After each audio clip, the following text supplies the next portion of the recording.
Hello, everyone, and welcome to another episode of the Cloud Architects podcast. Today, we have something huge. The guy who discovered the leak of all leaks, the Autodiscover leak, and has had everyone who knows what Exchange is up in arms. Now, what we'd like to do with this particular episode is clear the air.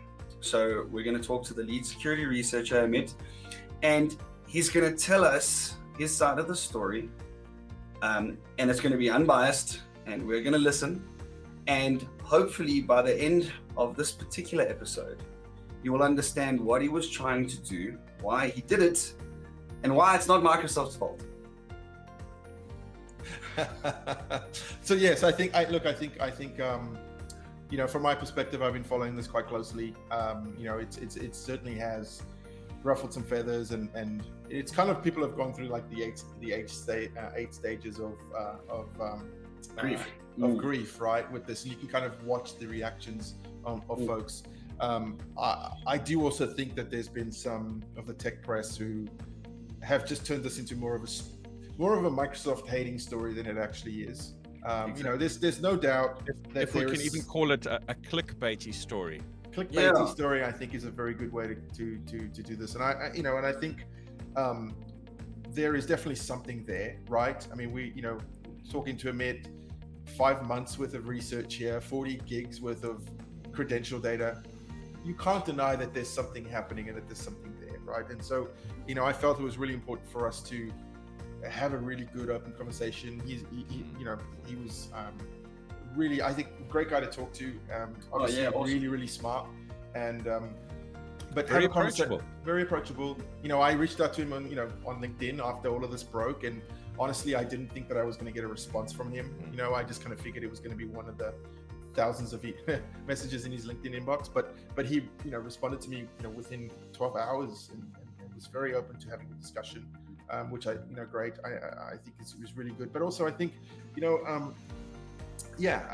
there's no sense trying to discredit someone's work or anything like that. I think it was a good discussion. There's been a lot of coverage on this, right? Again, he said he talks the truth, and he says that in some cases he could replicate the issue, and in some cases he couldn't replicate the issue, and he completely writes that down in the article. And if anybody took the time to read the article from start to finish, there's a good chance they wouldn't have reacted the way they did.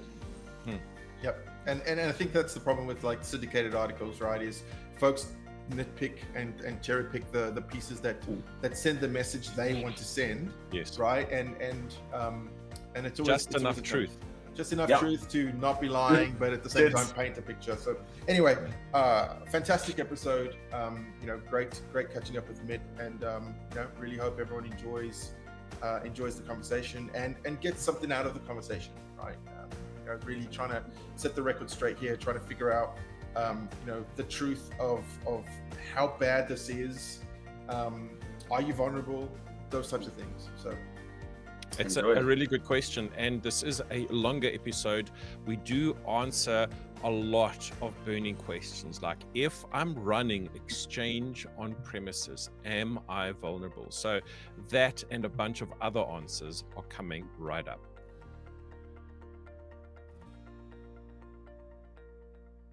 Hi, Amit. Thank you so much for joining us. We are doing 3 time zones today, which is not completely abnormal for us, but really appreciate you joining the chat.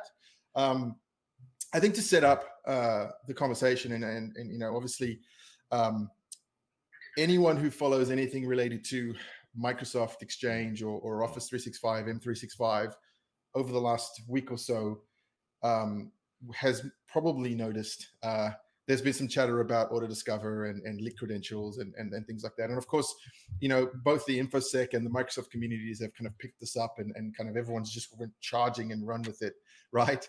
And so, obviously this is something that you've been working on for a while. And so we're super excited that you want to talk to us about it. There's obviously something there, right? And yeah, really appreciate it. So I guess to start off with, I mean, do you want to, it's probably better if you give us just a quick synopsis to anyone who hasn't actually caught the story or read the research, right? What exactly did you find? What are we talking about here? And maybe that's a good place to start and kind of lay the groundwork for the Yeah, conversation. sure. Excuse me. So first of all, thanks for having me. It's great to be here with you, and I appreciate the opportunity to have an adult discussion. As Chris and I exchange messages on LinkedIn, I think that this whole thing got like way out of proportion. A lot of emotions are involved, and people are some people are upset, some people are displaying performative outrage. I don't know what that is, but I think that it's good to have a conversation. So I really appreciate the opportunity to do this with you guys. What we found basically, and I'll start from the end, and then we'll back off. No pun intended. Right. Yeah. To talk about what was discovered, or what was auto discovered. No pun intended, or actually is intended. That's a good one. Yeah. I try.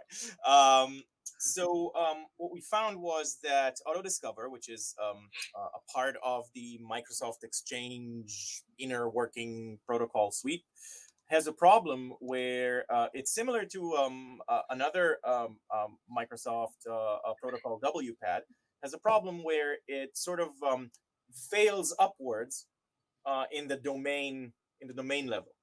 So if you have a client that's trying to reach autodiscover.mail.example.com, for example, to get all of the settings, right? So and for some reason, autodiscover.mail.example.com isn't reachable, Autodiscover will fail upwards all the way to autodiscover.com. So it'll try autodiscover.mail.example.com, it'll fail, autodiscover.example.com, it'll fail, autodiscover.com. Right?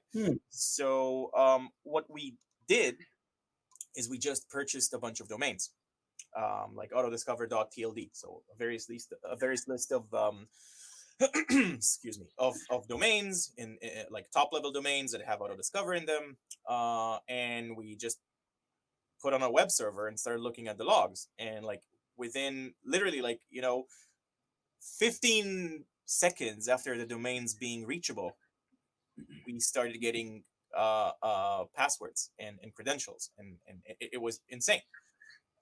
So that thing started everything, and then we started looking at the headers and all sorts of headers that we're getting, because it's HTTP based.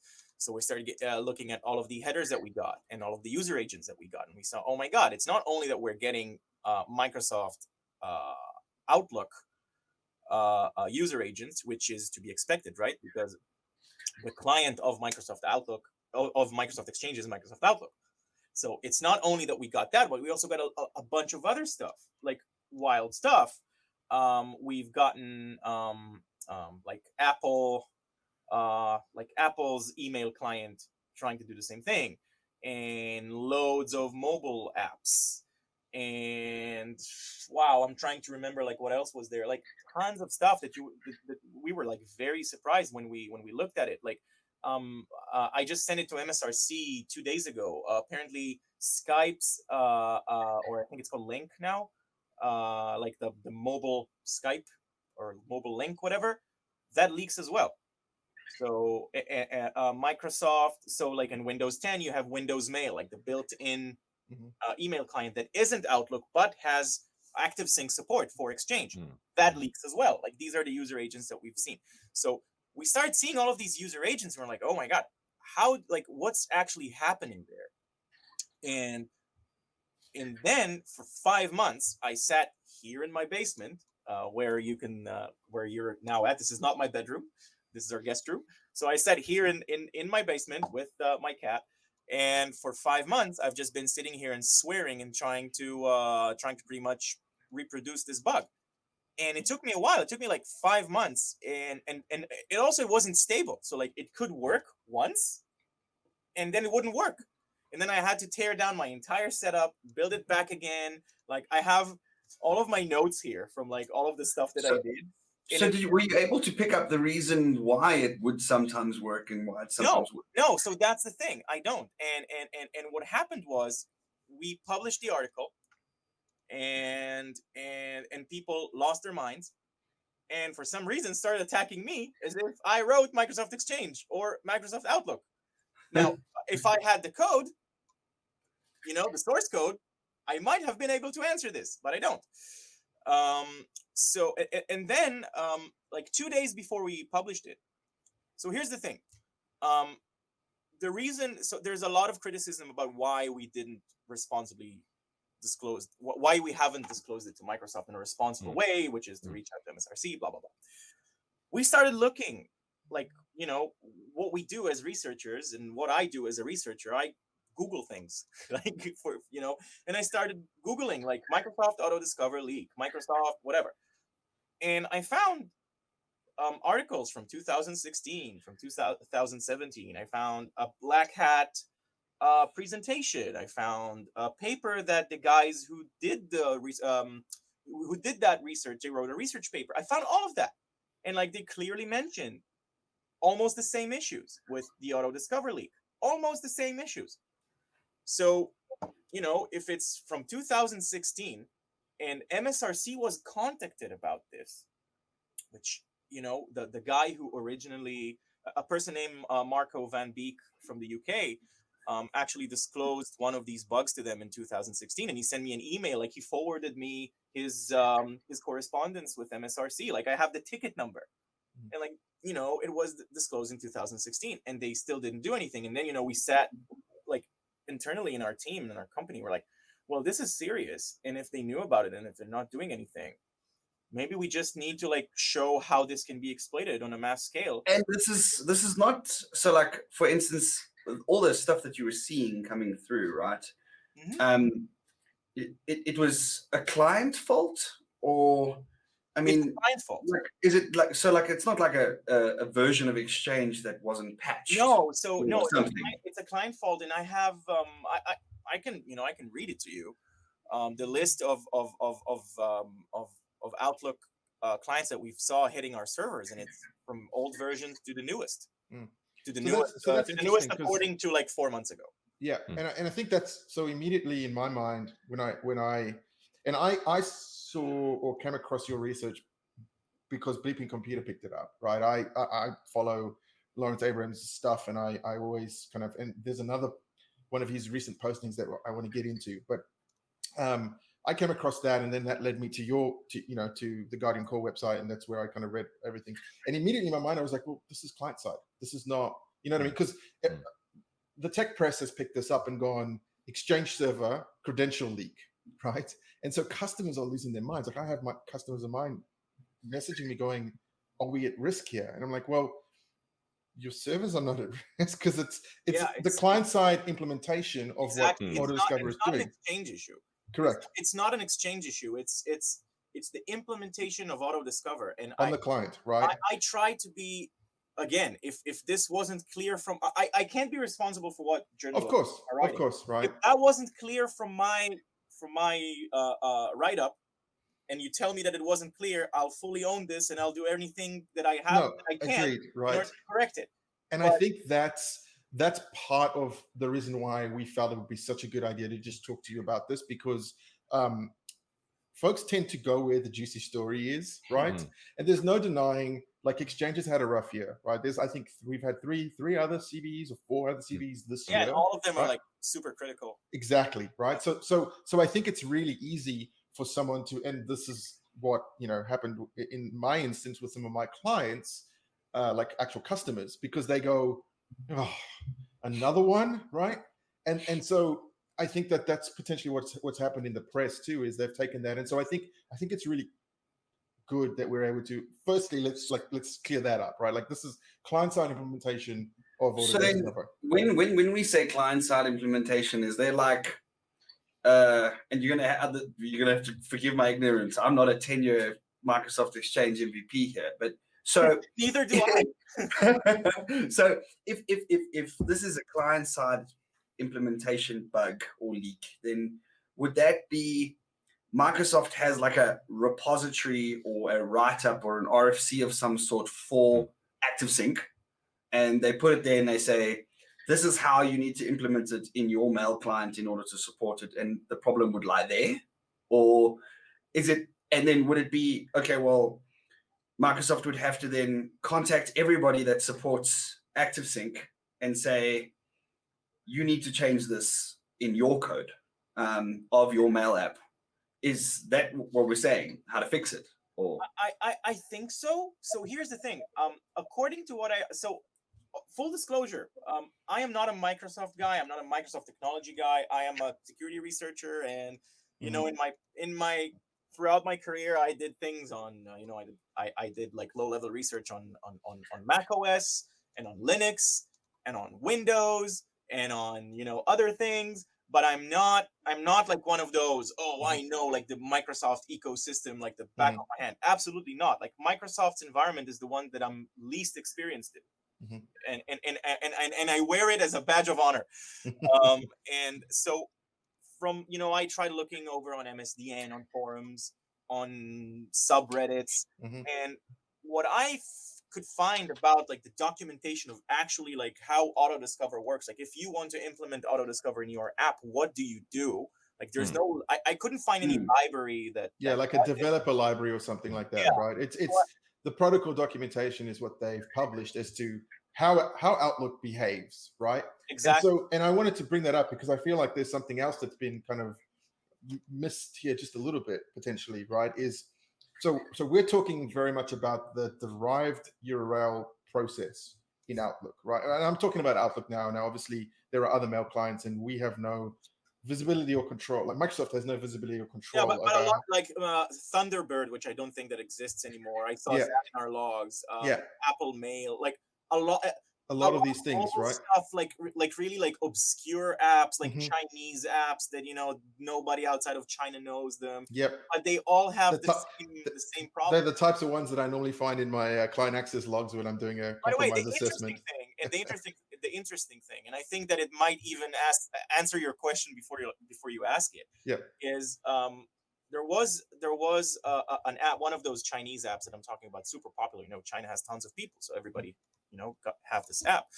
And when I saw that this was happening, I got the app and I started reverse engineering it, and I actually found their own implementation of Autodiscover within a library that they themselves wrote, and they are importing it, right? And I reached out to them and I said, and I disclosed it to them and I said, hey, you have this issue and it's right here in this offset in the file, blah, blah, blah, blah, blah. And they say, well, it's actually a Microsoft problem, but thank you for disclosing it to us. Here's $100. So cashed out bug bounty. There you go.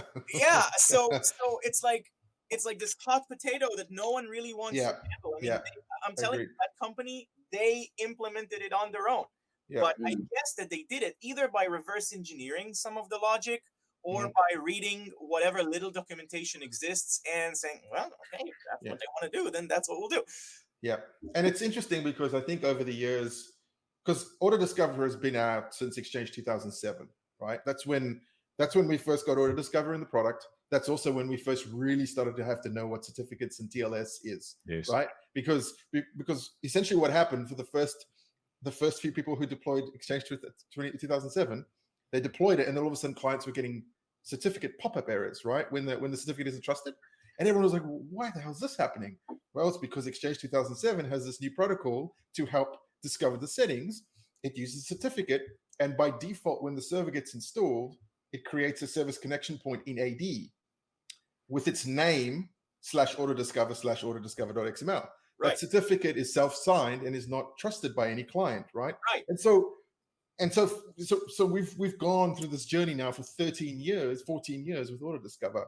But what's interesting is the amount of credentials that you guys have collected, right? That to me, it has to be, we're looking at domain specific credentials for Active Directory, which brings me to like any environment that has ever had Exchange in it. Right now, obviously, a lot of customers are moving to the cloud and they're moving to Exchange Online. Some of them keep one Exchange server on-prem. Some of them get rid of everything. But Active Directory will have an SCP unless they've manually cleared it, right? But you would think that if you're smart enough to manually clear the SCP in AD, you're also smart enough to correctly configure it, right? Because Nick, I mean, guys, it could be plausible that the SCP in someone's AD is incorrectly configured and is configured to autodiscover.com, which means that domain join clients are just going there for to try and find the endpoint, right? And they're not even trying to derive, because that deriving the Autodiscover URL, where we use autodiscover.domain.com or domain.com/autodiscover, that only happens if there's no valid SCP for domain join machines. So, Chris, I think that there's there's a global event that you losing sight of, Right. and that is an SCP predicates a locally connected machine and visibility of that SCP record, as That's true. opposed to millions of folks who are working from home During the pandemic. Yep, that's very true. I did not think about that. That was what I told Microsoft, actually. I mean, sorry for cutting you off. No, that's No, not at all. But my assumption, like when we were looking at it, when we were getting all of those credentials, right?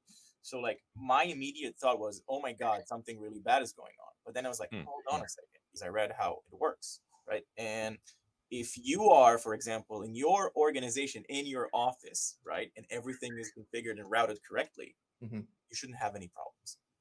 But what happens if you take your laptop home because you're working from home because of COVID or whatever, any other reason, right?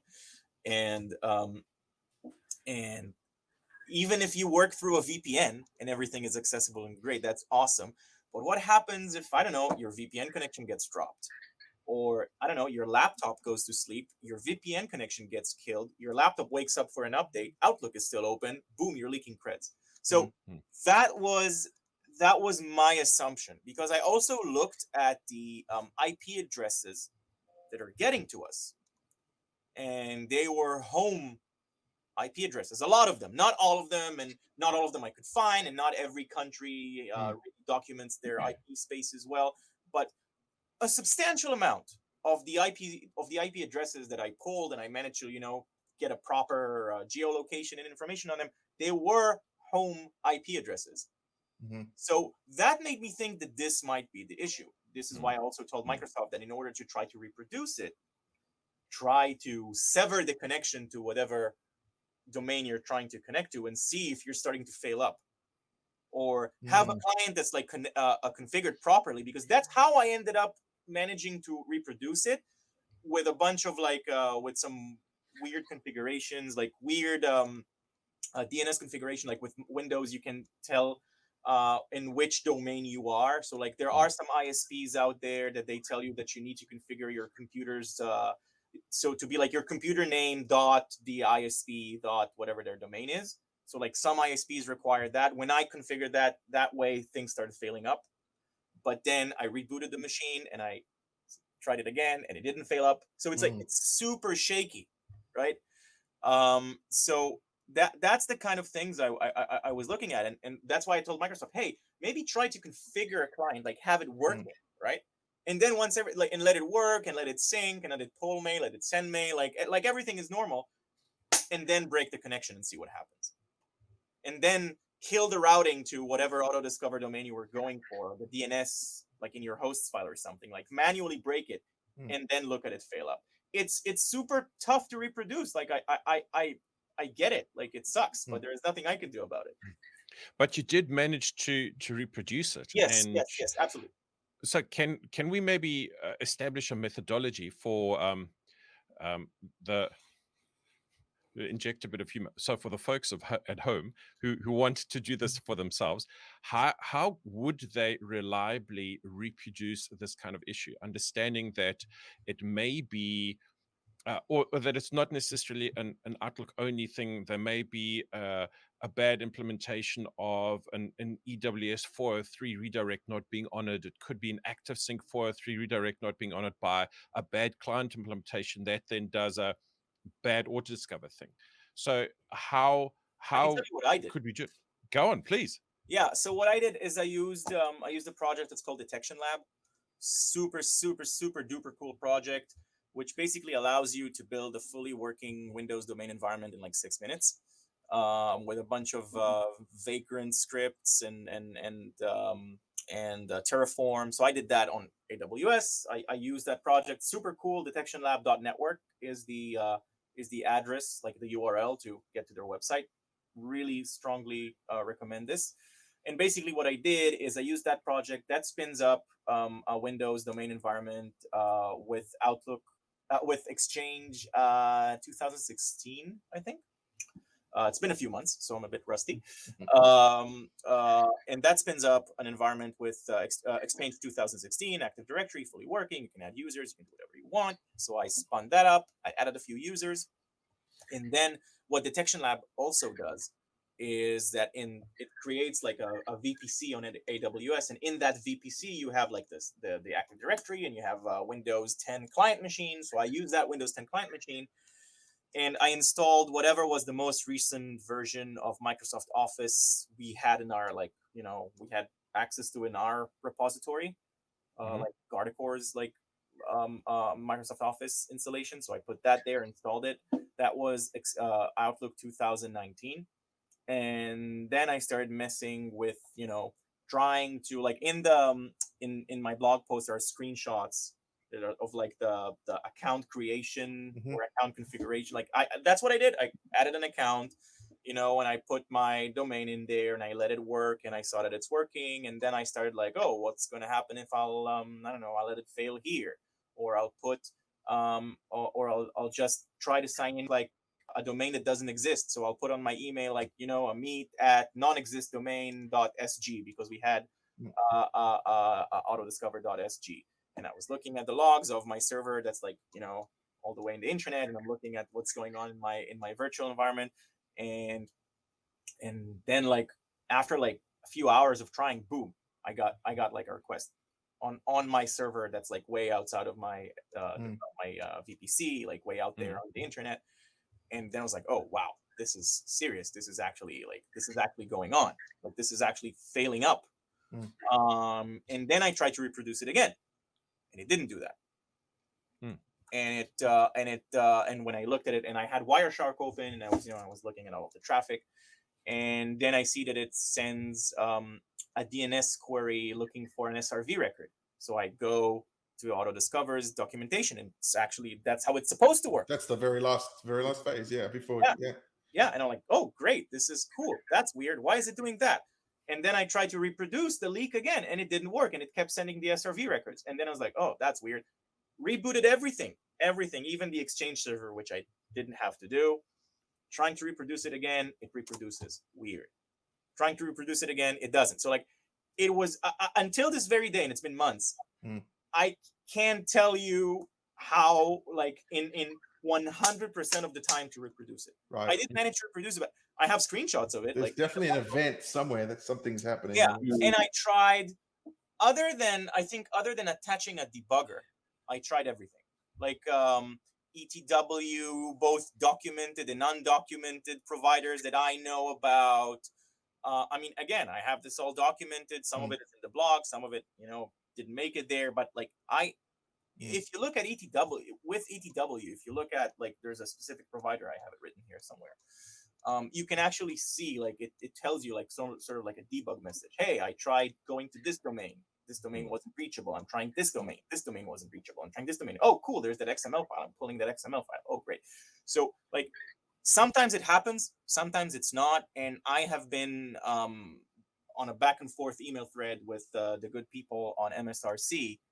And I'm basically telling them, hey, try to do this. This is what I did. So I don't know. But the thing is that I don't have the source code. My hands are super tight here.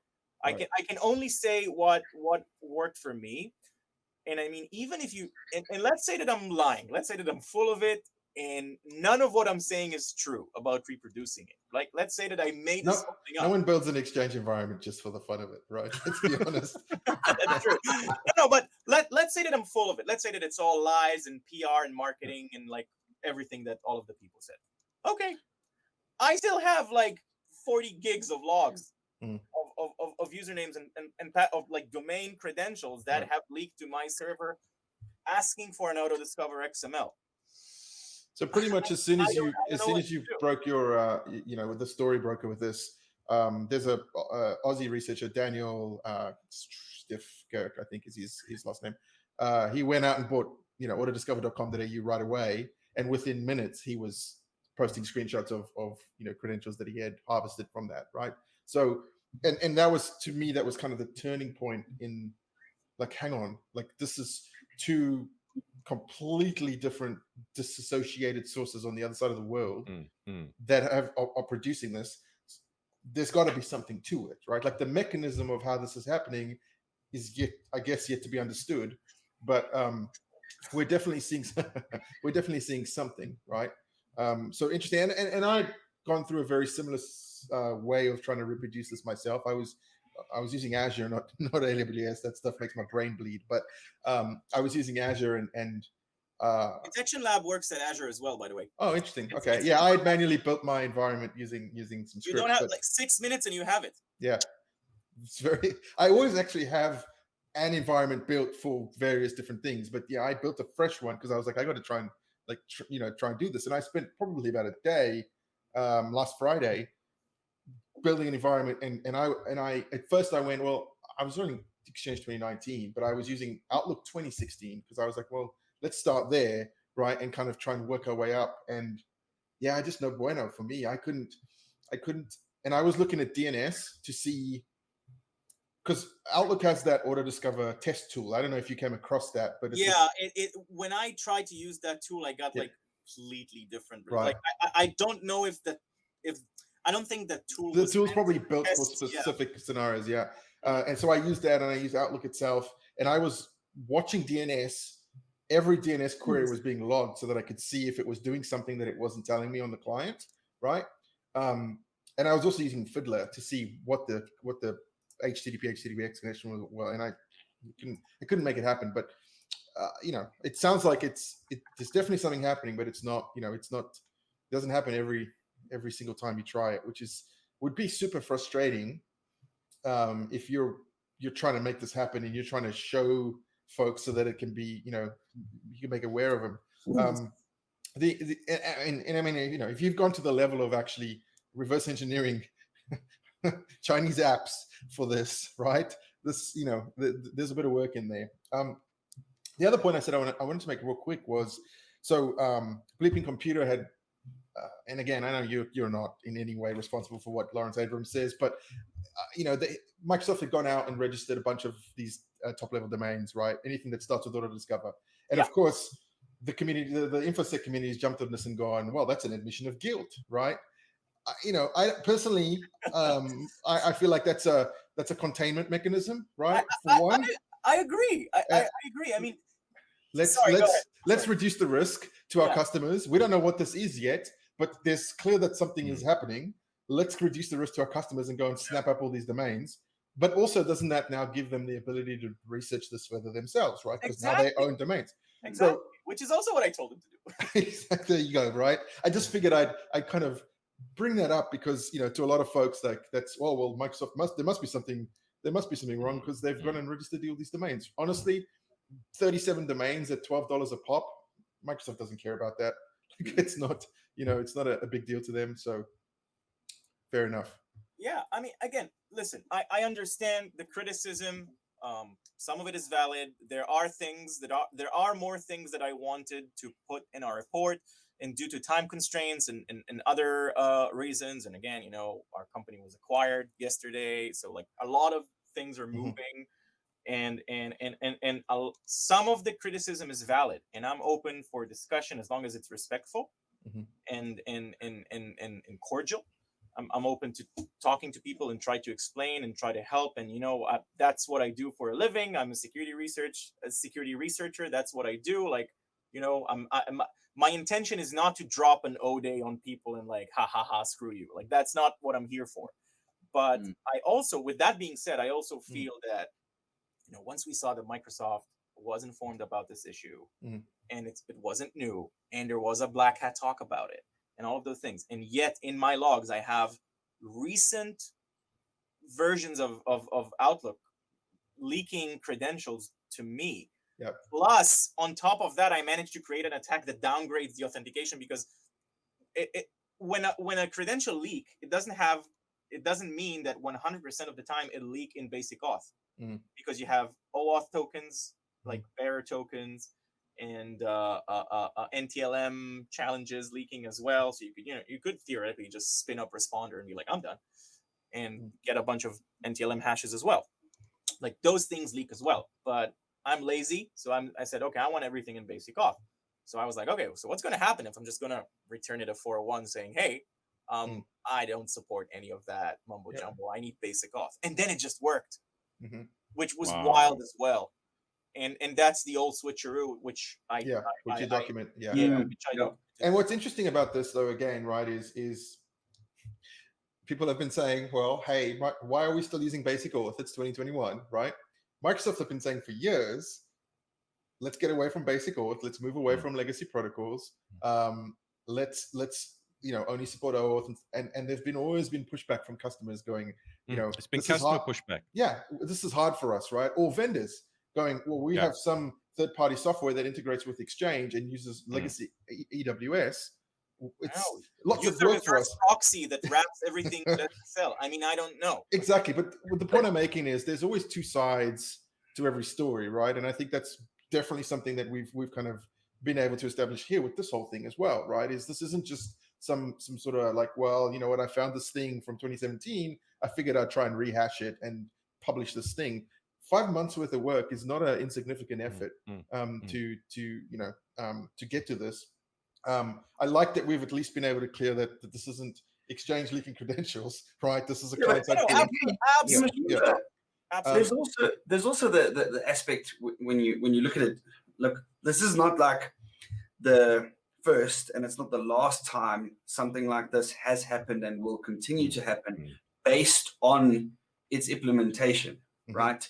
So we've had, basic auth has been a no-no since like day dot. It's the reason why they invented the other protocols, right? So naturally, when it comes to security, we fail forward, right? So inevitably, if you look at like an iPhone, right? And an iPhone, when it gets jailbroken and they find an exploit that's like literally hardware level, right? It means that every single iPhone that was produced before a specific date is vulnerable to this particular exploit. End of story. Like it's in the print. It's like it came off the line like that, and there's no way it's ever going to fix it. Doesn't matter what you do to the software, it's going to happen, right? And I think in some ways this is sort of sitting like that. There's this. So what do? They mitigate it in some other way. They'll close it on the new revisions, or they'll implement something that allows you, like let's say they'll put something in iOS 15 that stops that particular exploit from gaining access to that specific memory space or whatever the case may be, and then they sort of stop it from coming forward that way. So Microsoft, well, not Microsoft, but so essentially you would implement OAuth, and then it would stop this problem, or you'd implement NTLM or whatever the case may be, and it would stop that, right? So perhaps the whole thing, they shouldn't be using basic auth, period. Done. Yeah, but that brings it to the point of like, what is a mitigation to this, right? Now we can talk about MFA being part of this. It's not going to mitigate the leak, but at least if you have MFA in your accounts, an attacker or a bad actor can't just take that dump and go and reuse it against you, right? Exactly. So MFA, and we talk about MFA on every episode we do, pretty much, right? But something that I say every episode we do is upgrade your stuff. Like, you shouldn't be running Exchange 2010 anymore, right? Definitely shouldn't be running Exchange 2010 anymore. If you're running Exchange 2013, I would submit to you that you probably should upgrade that as well, right? And so we have this problem in our industry where stuff works, and so people don't want to touch it. And it's never been more important to keep your stuff up to date. Because if you're running Exchange 2010 today, you're running Windows Server 2008. Should you be running software that is almost 14 years old in your environment? No, you should definitely not be, right? And so it's part of the, we can come up with all these cool ways of like, okay, we'll go and block any Autodiscover top level domain at your firewall, right? Well, Nick, you talked about how we're in a pandemic and everyone's working from home. You can't, unless you have, Defender or MCAS or something, right? Which makes it a little easier. Not every organization has access to something that they can, use for that. Please don't go and put host files on every distributed computer in your environment, because for one, it's going to be a real pain, but for two, you're going to forget that you did that. And then, a year from now, someone like me or Warren or Nick has to unpick that because something else is not going to work. Are you right? referring to the host files that I No, I can see how the host files would work in a smaller environment. But if you're an org with like 100,000 clients, right, and everyone's working from home. I agree. I mean, so first of all, you're 100% right. I mean, for me, it was important to make some sort of recommendation, sort of a recommendation and mitigation that you could do right now before this is getting addressed. Yep. Like, if you put those, if you block these hosts from your host files, you're done. You don't have to worry about it. Yep. Is it an elegant solution? Of course not. Did you see the size of that host file? It's insane. Yeah. But because it's literally every top level domain and subdomain. By the way, and if you do that and it breaks something else, then at least you know why it's broken in the first place, right? Because you've misconfigured something else. That's true.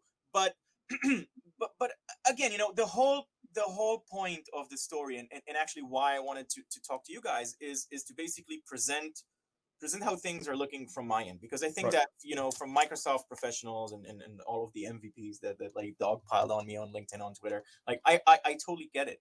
They have customers, people are badgering them for answers, and all of a sudden this guy just comes and drops this thing on them and makes their weekend a nightmare. I get it, and I own it, and I wear it as well with pride, but we have to stay professional, and we have to keep the discussion professional, because we're not a bunch of kids. But it also doesn't solve anything, right? If you're not professional and trying to work towards. I understand why people are thinking that I'm the bad guy, or I'm like being an a-hole for doing it. I understand it, and again, I get it. It's not fun to be in their shoes, and I get it. But if you want to solve things in like a productive way, dogpiling on me, whether you work for Microsoft. I had product managers from Microsoft like just coming at me like, what do you think you're doing? And after like they said, because you were right, they were going to drop a basic off support, and then COVID happened and they did extend it, right? And then after my article came out, they were like, okay, we're dropping it.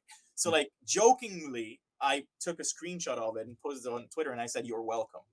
And then yeah. Then you poked the bear. Yeah, that wasn't bad taste, but that was also after 3 days of being constantly accosted and harassed online. So like I was pissed. Yeah. So like I put that, and then I had like product managers from Microsoft. Are you claiming credit for us dropping basic auth? I'm like, nah, that wasn't bad taste. I just deleted the tweet. But the way that everything is so angry. Everything is like it's outrage. It's going after me. Microsoft. They should have read the whole article though, as well, because you see, that's the problem when you get it from a syndication. Summarized version of your article in other places, and so other people are reading those articles, but they're not referring back to the original article where and you have a problem. conclusion, and your conclusion is like a paragraph long, saying this is what I think is going to happen, and that's that. Look, and I think that's part of the problem, right? Is like everyone has picked this up. Everyone has put the spin on it that they feel it needs. And in many cases, that spin is Microsoft have fucked up again, right? Or Microsoft hasn't done what they needed to do, right? And I think that's part of the challenge. Now, I was going to ask you if you've been having kind of contact, if you've had contact with Microsoft and have been talking. And it sounds like there's been a lot of back and forth. The day we posted it, they have reached out to us and asked to talk to me. And within, I don't even know how who in our company they've reached out, but it took a few hours to get to me. And like the moment it got to me, we started going back and forth. And then at one point I said, you know what, guys, like let's just go on a Zoom and let's just talk on Zoom and figure it out. And the day after, I think that was like a. Did they get angry because you suggested Zoom? No, I'll come back to that. But I think like a day after we published the article, I went on a Zoom meeting with them, and it was a bunch of people from MSRC, and I think it was a bunch of software engineers that work on Autodiscover or Outlook. We talked. It was a very good conversation. They were surprised by how productive it was. I was surprised by how productive it was. And I also said on Twitter, I think that like, the folks from MSRC are great. And they really have like a tough job, because they have to talk to a bunch of people like me who make their time miserable. And I get it. And like their job is difficult. But there is MSRC who are great. And, true professionals, and I really enjoyed working with them, and I still do. Like, we are exchanging emails until this very day. This whole thing, and it split the community or the industry, if you want to call it, to two. It was so interesting. Yeah. I've had people who either I haven't talked to, or I did, and some of them don't even like me, and the feeling is mutual. But they were, they were taking my side. They were like, no, this is not Amit's fault. Like, what do you want from him? He exposed something that's being swept under the rug for years. And like, now these people got to fix it because that's their job. And you had other people, most of them were either from Microsoft or Microsoft MVPs. It's just facts. And they basically made it personal, and went after my character rather after my research, which was just bizarre and immature and unprofessional. And all of those things are public. Like, why do that? So that was like the most interesting experience in all of it, and that was very insane. Like, that really, like, that destroyed my weekend. Like, I was so bummed all weekend long, just like getting harassed. I just got harassed all the time on social media. I ended up for a short while, I ended up locking up my account just so that I won't get new messages. It was insane. I noticed that you actually changed your last name on your LinkedIn profile too. Because did you not? No. Oh, I thought you did, because I looked at it once and it had your full name, and then eventually a later time I looked at it and it just said like Amit S. Oh, right? it's it the might just be privacy thing. settings, right? I Gotcha, didn't gotcha. change it. I think that if you're not connected to me, hey, for what it's worth, I had to upgrade to LinkedIn Premium just to be able to contact you. Well, there you go. Microsoft just got some more dollars because Microsoft owns LinkedIn, right? Yes. Yeah, there you go. Yeah. So again, listen, this whole thing sucks. Like, this vulnerability or bug or whatever you want to call it, not cool. It sucks. Should have been fixed long ago. But with that being said, and I've also said that on Twitter, I've done, like, it was disclosed to them. They didn't do anything for whatever reason. I don't even care, and I don't want to get into that. That's none of my business. But bottom line is, 2021, this thing was still happening. We did what we did, and now they're working on a fix. And I think that's what's important at the end of the day.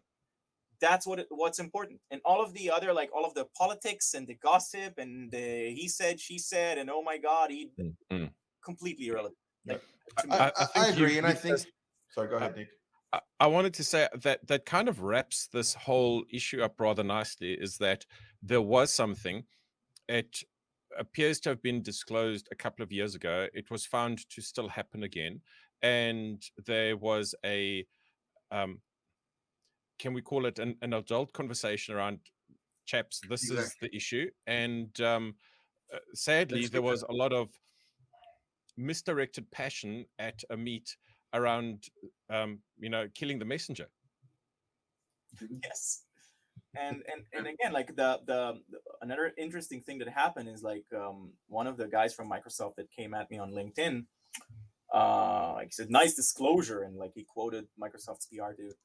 And the guy, Marco van Beek, the guy who disclosed it originally in 2016. I mean, there is an article on the Register about it, like, from 2016. Like, he said, what do you want? Like, I disclosed it originally. Here's the ticket number from MSRC. And in their response, he forwarded me that email. They said that it's not a security issue. So is that Michael Van Horenbeek? What's that?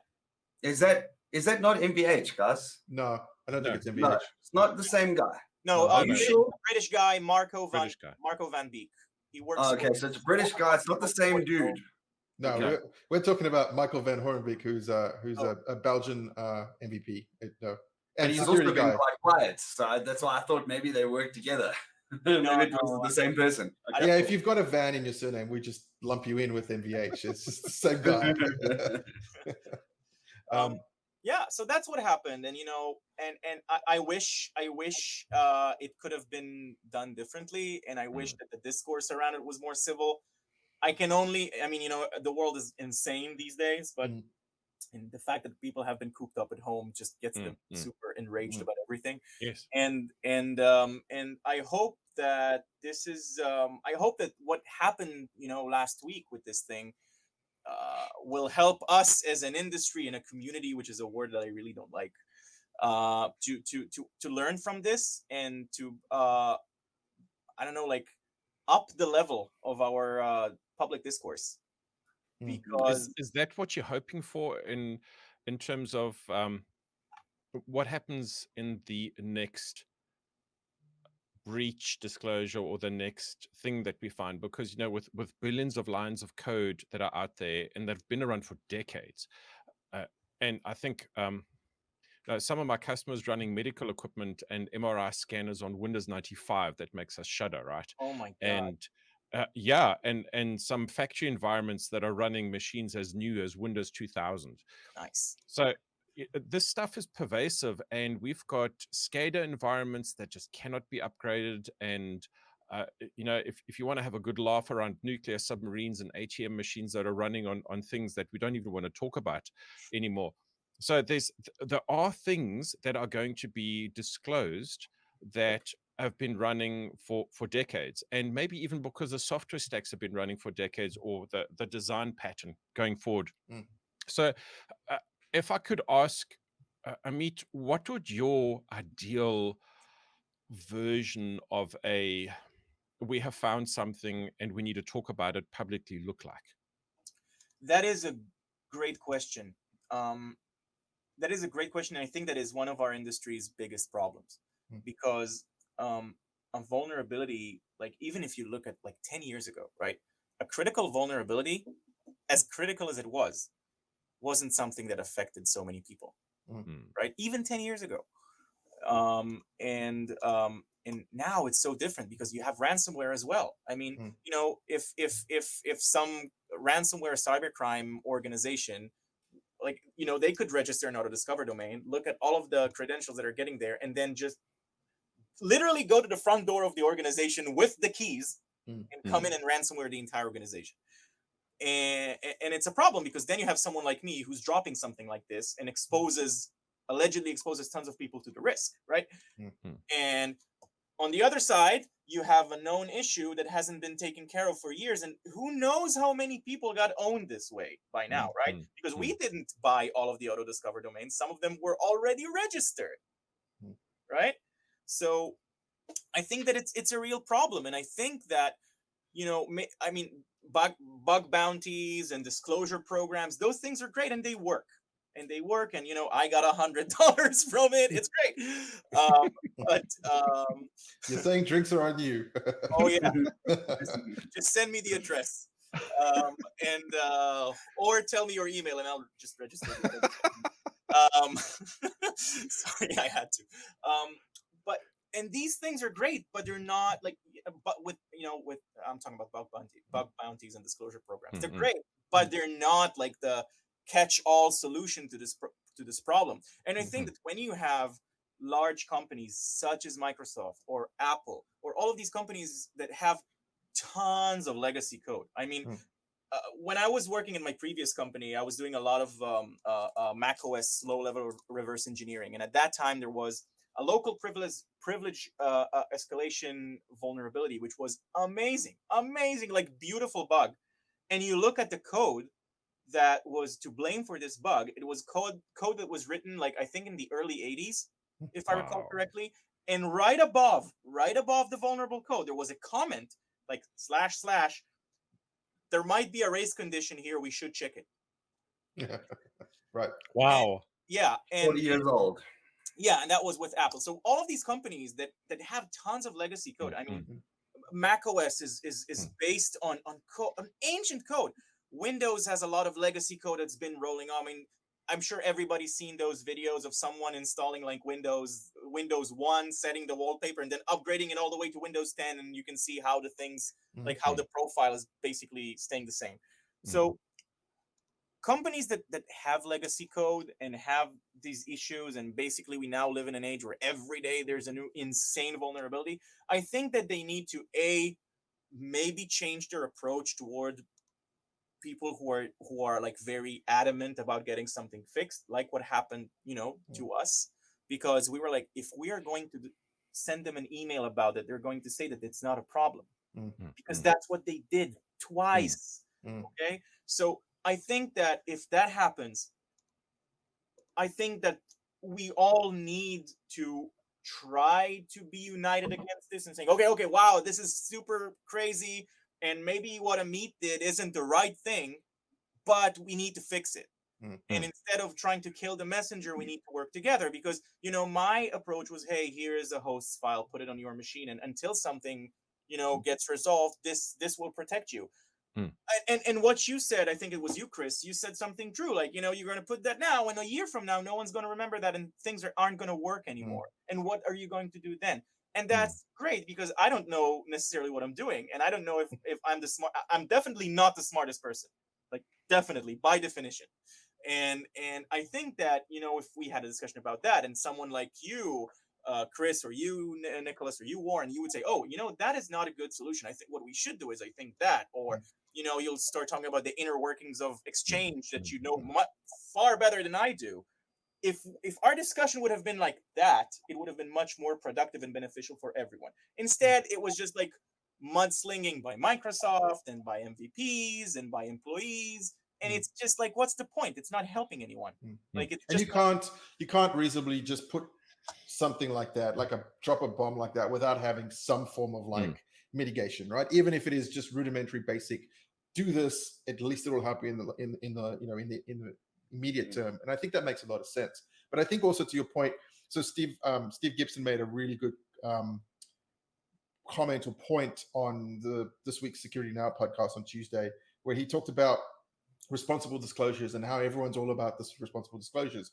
But if you have a responsible disclosure program and you don't react or action things that get submitted to that program, then security researchers aren't going to care about your responsibility. Exactly. Right? That was my next thing. The opposite is true, though, as well, right? Is if you can't give them a responsible disclosure program and action it, and they go public, and then you slam them for going public, like, that's also not good, right? So there has to be, like, as an industry, like you said, there has to be a way that everyone can come to the table and go, okay, well, here's what we found. And you know, it occurs to me as well that we're seeing, man, I think Chrome is like on its 12th 0 day for the year, right? Already. Like, we're seeing vulnerabilities everywhere. A lot of it is legacy code. But so one, we've had these protocols and things that have been running forever. I mean, in the IoT space, this is like, it's ridiculous how insecure that stuff is, right? I have stories. Yeah. And so we have the stuff, we have old code, we have more people than ever before using these types of things. People are buying cheap doorbells and blah, blah, blah, right? But we also have more maturity in the security industry than we ever had before. We have more researchers looking for bugs, right? So just by that, like, by sheer, you know, the calculation of that, you have more people looking, you're going to find more stuff, right?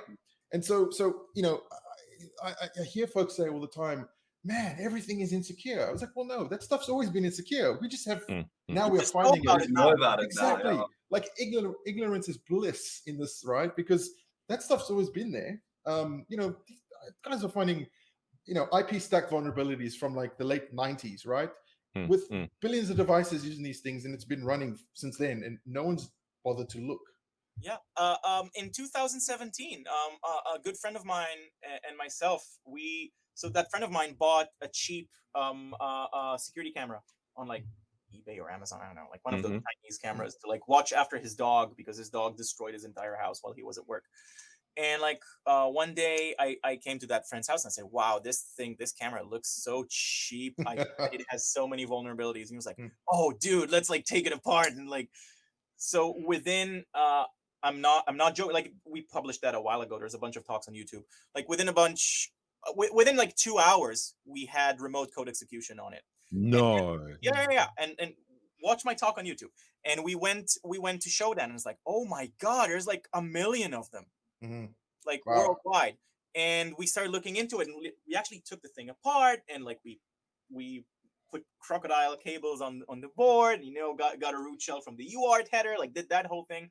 And we found out that this SoC, system on a chip, the board itself is made by one company in China that, like, you know, white labels it for tons of other vendors. So this thing has been rolling off for years. It's the same board that's been going on in security cameras for years. It's not like one vendor, it's a bunch of them. Wow. And then when you look at the Linux kernel that this thing was running, it's running a kernel from 14 years ago.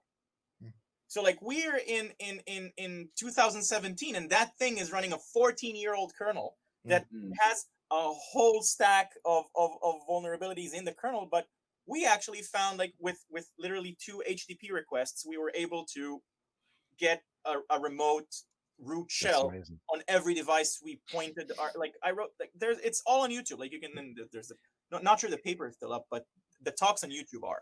And what's scary is that there is no mechanism for update on those things. There was. So was it? Okay. There was, but it was broken.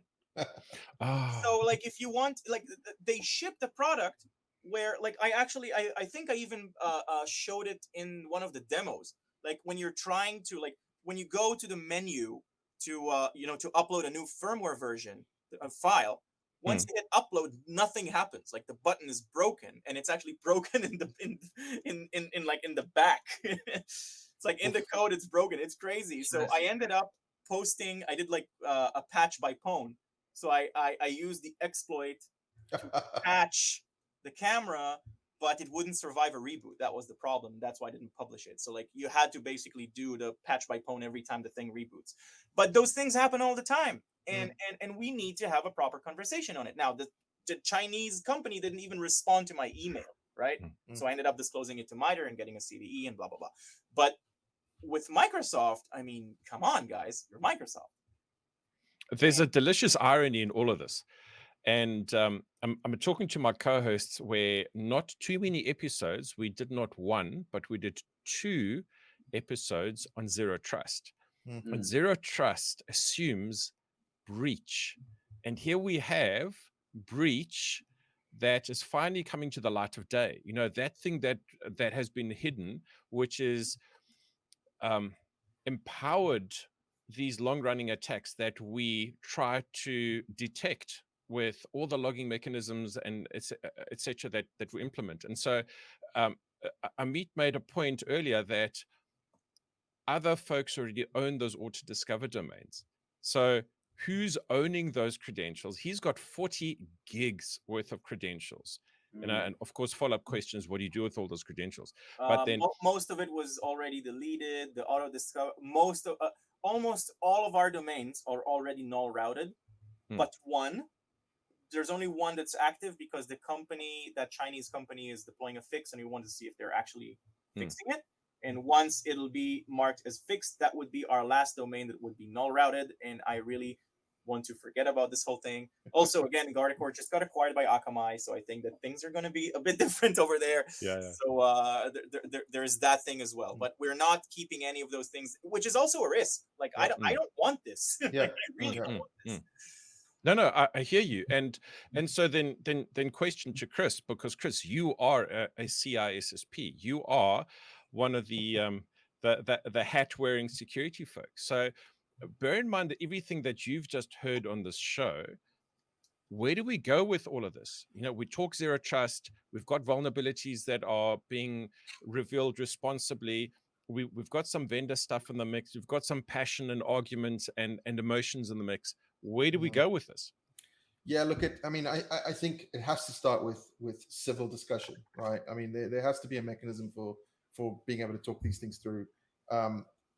Unfortunately, and I mean, this isn't unique to tech, right? We see fake news and media embellishment of facts all the time. And are we ever going to get away from that? I don't think we are, right? I think there's always going to be someone who slightly alters a headline or something to make it, sound more juicy than it is. And the only way we can really kind of handle this is we have to just have the conversation and be truthful about what we find and work together towards fixing it. Like what else can we do, right? And you can't, Microsoft can't conceivably be held accountable for issues that other vendors have in their code and their implementation of something. But also, you can't overlook a glaring, if there's an issue, you have to at least there has to be some sort of research done into it to say, okay, well, here's the condition that causes this issue, right? This condition is triggered by this thing. Here's what we suggest you fix. So, I mean, I think everyone has a responsibility, I guess, is the short the short answer of that very long. I would like to mention another thing. There is a really cool project that was done. I'm trying to find the name of the person that did it. I'm sorry, I can't find it, but it's Autodiscover vulnerable TLDs.com is a cool tracker that someone did that basically tracks all of the possible Autodiscover domain combinations, and basically tells you if they are active, if they're not, if they're trying to do the old switcheroo attack that I did. So super cool. My apologies for not. It's somewhere in my Twitter DMs. I really want to give the guy a shout out because it's a really. We'll find it and put it in the show notes. Yeah. Okay. Great. Yeah. So it's Autodiscover vulnerable TLDs.com. So super cool project, and the guy has also been very awesome. Like we've been talking about how to detect those things. So really cool. So I really recommend that as well. Cool. Well, thank you for that. That's awesome. Before we go off the point, I have the benefit of having everyone in this forum. So Warren's worked for 2 global vendors who've had a huge security focus. And would you say with, and I want to say the decades that you've got between those vendors, would you say that things are becoming more mature in terms of the vulnerability discussions, or do you think that we kind of stuck in a rut of hysteria? Are you asking me or Warren? I'm sorry. I'm asking Warren. Oh, okay. Warren was hoping he was asking you, though. So, look. All things considered, Microsoft specifically, I mean, me working at Microsoft, the entire ecosystem is different to the way it used to be, right? So under Satya Nadella, #1 open source provider on the planet, they welcome community, they welcome features, bugs, all those sorts of things. And I guess that and it's like you say, so you assume zero trust all the time, you always assume breach. It's something they recommend from the get-go, so that stuff like this doesn't happen. They also release patches and all sorts of recommendations and things like that, and look, it's a moving target all the time. I mean, advanced threat protection on a Kubernetes cluster 3 years ago wasn't a thing, but it is now, right? And we don't know necessarily if, and again, it's like you're saying, this whole ransomware thing and the IoT and stuff, this stuff's always going to be around, right? And it's like you said a little bit earlier, it's how you approach the subject and how you mitigate the issue. And so if we have to take it back to, right, like low level here, yes, it's a really shitty thing and it sucks. However, if you were using newer technologies, if you assumed zero trust in your organization, if you were using, let's say, managed devices and patching and so on and so forth, then this doesn't actually affect you at all. It's people who have perhaps got like a single IT guy that's like 45 years old that lives with his parents. Hey, man. Managed this exchange server. Don't hate on me. We had huge companies leak domain. Like, I don't know, we put that in our report. It wasn't companies with like one IT guy in their basement. Yeah, sure. But again, so then what happens is, as far as I'm concerned, the person who runs that IT department or that InfoSec department should be held responsible, because they clearly don't know what's going on in their environment. They haven't done any sort of testing. They haven't done any sort of checking to see if they're vulnerable to anything, really. I mean, so if there's this massive company that's been affected by this particular bug, it's their fault, because they should have been checking this. I mean, it's like you don't go, I mean, like if you're, I mean, so when there's a 0-day found for, I don't know, a FortiGate firewall or something, right? And the guy, FortiGate releases a patch the next day, right, to mitigate the issue. If you don't patch your servers or your firewalls, it's your fault. And similarly here, if you don't turn off basic auth because you know it's a risk, it's your fault. It's so, yeah. I think I tried turning off basic auth in some cases, like when I played with Exchange's configuration. Like I tried to do it myself, like turn off basic auth in all sorts of places in Exchange itself, and things just broke, and I had to tear my setup and rebuild it. And I have a friend who works for an MSP in Canada. And he calls me the day that the report published and said, well, I tried to disable basic auth on a few of the customers that I'm managing. Oh, yeah, it broke everything. it's hard on on-prem Exchange to do that. Yeah. And in fact, So if there's you want to also that. use, if you want to be using like Azure AD and like the hybrid modern auth stuff, with Exchange, even if you're on-prem, you have to have Office 365. You have to. So it can be a challenge, right? In one of my tweets, I said like, I can't believe that Microsoft Exchange is actually working, because like when you look at the inner workings of it, it's just so many things that are like tied to each other in a weird way. It's like a bunch of IIS modules and a bunch of .NET code that gets executed. It's like it's a huge project with so many codependencies. And now I'm just this one guy who's not that smart. I'm far from being a software engineer, and I'm far from telling Microsoft how to design their stuff. Not doing that. But we also need to take into consideration, both as customers or users of Microsoft Exchange, and Microsoft needs to take it into consideration as, the entity that develops and keeps this thing alive, is that when you have a project that has so many cross dependencies and it's so intricate and like things are interconnected in like so many weird ways, things are going to break and things aren't going to be easy to disable or configure or whatever. So there's that problem. I think that I don't have a solution for it. I'm just a guy that ruins other people's weekends, but but it's tough. It's tough for Microsoft as well. Like there's no way around it. Look, I think it just reiterates the point, right? It's like there's a responsibility all around here. It's not one person or one organization that can solve this problem, right? Like there has to the vendor has to be open to dialogue with the researchers, right? And the customers have a responsibility to also try and keep things up to date and make sure that they're doing right by things. And there are going to be instances where it doesn't work and we don't win. But if we're open to the conversation and we're willing to react quickly enough to things, then we can not be a target, right? Because let's be honest, like the bad actors are multiplying every day, and these guys are super smart with the way that they're attacking things, and they're motivated by money, right? And greed is a powerful thing. So that's how we got to do it. So look, I think wanting to be respectful of everyone's time, I feel like this has been a really, really good discussion. I really appreciate you coming on, and I appreciate the opportunity to talk to you. Thank you for being open and transparent and about it, and typically Warren is our resident clown, but we've had a lot of fun talking to you today as well. So I enjoyed it. I didn't have any smart cracks today. It was good. Hey, even if you have some, come at me. No, but I'm used to Microsoft people coming at me. So. No, I think you've had enough Microsoft people accost you. So for those folks, I guess, who haven't slid into your DMs just yet, are you happy to be found on Twitter? You have your Twitter handle up on the video here, but we'll put it in the show notes if you're happy with that. Yeah, my Twitter is there. That's great. I try to be as approachable as I can. I try to answer to as many people as I can. Again, as long as it doesn't make things too difficult. I always appreciate a discussion.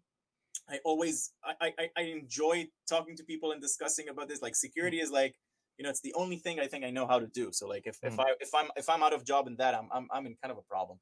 So I enjoy talking to people about this thing. I'm super passionate about it, but my sole requirement is let's have a polite and cordial and just an adult discussion. Like we're all adults here. Let's behave like adults, and that's it. And let's hope that more good comes out of this than the bad. Agreed. Right. So like I haven't seen any, other than we're looking into it, right? I haven't seen anything else out of Microsoft just yet, but I'm hoping, in the coming days and weeks, there'll be some sort of more in-depth technical statement around what they found. I'm sure the mitigations are for that, things like that. And we can only hope that we, move things forward in a more secure manner. So great.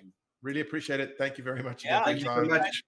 Cool. Okay. Bye-bye. Take care. Ciao. Bye.